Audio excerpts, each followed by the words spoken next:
Hello friends, now we are going to consider one of the important concept from topic magnetism, and that is magnetic lines of force and their properties.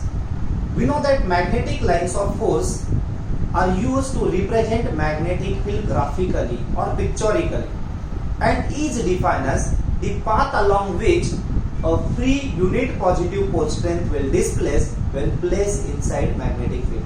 Means you just imagine there is a small n pole and it is freely suspended inside magnetic field. So due to that magnetic field, it start moving along certain path, and that path along which that free unit positive n pole or pole strength will move is called as a magnetic line of force. Now it has certain properties, and no doubt these properties are nothing but indirectly assumptions of magnetism on which next studies depend. Now here, first important property, every magnetic line of force is assumed to be starting from n pole and ending on s pole externally. But there is no exact starting and ending, it is a continuous curve. Inside magnet, it always start from s pole and end on n pole. If we consider now second line, it again start from yes, n pole and end on s pole externally, internally again same conclusion. In this way we can construct here such number of magnetic lines of force here. But every line it is starting from n pole and has to end on s pole externally, and no doubt internally yes, it has to start from s pole and end on n pole. So this is the first important property. Every magnetic line of force start from n pole and end on s pole. Second property. What is second property? Tangent drawn to magnetic line of force. Now see here, this is a curved line. So there are number of points. If we consider this first point, what about direction of induction at that point? If we draw a tangent, yes, if we draw a tangent to magnetic line of force at that point, it gives direction of induction at that point. If you change point, suppose second point, then tangent will change. So at a given point, direction of induction is given by tangent to this magnetic line of force. So always remember, direction of induction is given by tangent to magnetic line of force. Third property. What is third property? In this representation, anywhere no area exists where these two lines intersect each other. Because if two lines intersect, what happens? If two lines intersect, then we can construct two tangent for these two lines. Means there is possibility of two direction for induction, and which is never possible. At a given point, induction has only one direction. Hence, next property, no two lines of force intersect each other. Intersect each other. No two magnetic lines of force intersect each other.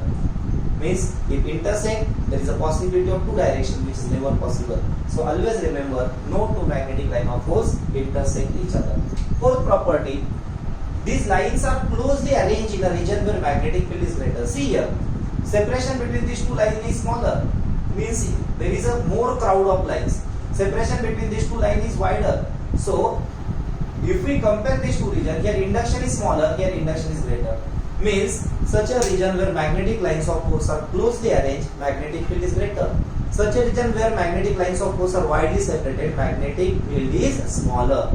This is the fourth property. Next one, fifth property. Yes, these magnetic lines of force have a tendency to exert lateral pressure on each other.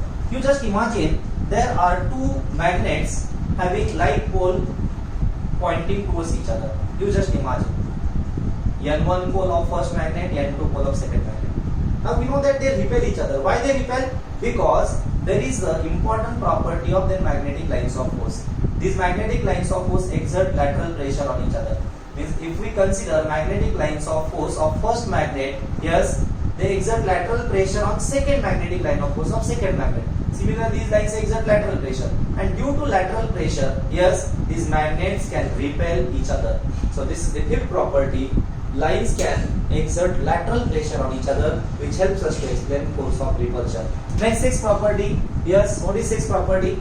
These lines can show contraction along their length, and due to that contraction, means instead of like pole, if we consider unlike pole together, suppose this is n pole of first magnet, this is s pole of second magnet, suppose s2. Now, line starting from n pole has to end on s pole. See here. So these lines will show contraction property here. These lines will show contraction property. Means if we release this line and make a straight, then its length will be greater. But being presence of these two unlike pole closer, these lines show contraction property. And only due to contraction property, these two unlike poles can attract each other. So this is also important property. Lines can exert lateral pressure, which helps us to explain repulsion between like pole. Like that, these lines have a property of showing contraction or reduction in their length, and this property helps us to explain force of attraction between unlike poles. Property number 7 and 8, very important. Yes, if there is such kind of curve representation, this diagram or this diagram, always remember there is a non-uniform magnetic field. Which magnetic field? Non-uniform. So for non-uniform magnetic field, these magnetic lines of poles are yes curved in nature. And for uniform magnetic field, last property, yes, for uniform magnetic field, these lines are straight, parallel and equidistant. You just imagine there is a uniform magnetic field, then magnetic lines of poles we can draw straight, parallel and equidistant. If we consider such kind of representation, always remember in this region there is a uniform magnetic field. What then by uniform magnetic field? At each and every point magnetic induction has same magnitude. Then it is called as a uniform. So straight, parallel, equidistant line, uniform field. And if there are curved lines, see here in this diagram, if such kind of curved lines are there, this is non-uniform. Now in this non-uniform, see this region, here lines are closer, so induction is greater. And in this region, lines are wider, so induction is smaller. So these are total 8 properties of magnetic lines of poles. Every line always start from N pole and end on S pole externally. Internally start from S pole, end on N pole. Tangent drawn to magnetic line of poles at any point always give direction of induction at that point. No two lines of poles intersect each other, which implies that at a given point induction has only one direction.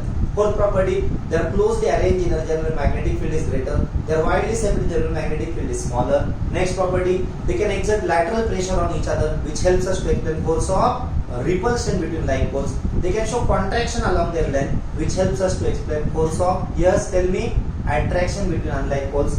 For non-uniform magnetic field, these are curved in nature, and for uniform magnetic field, these are straight, parallel and equidistant. Is it clear to you? Okay, thank you.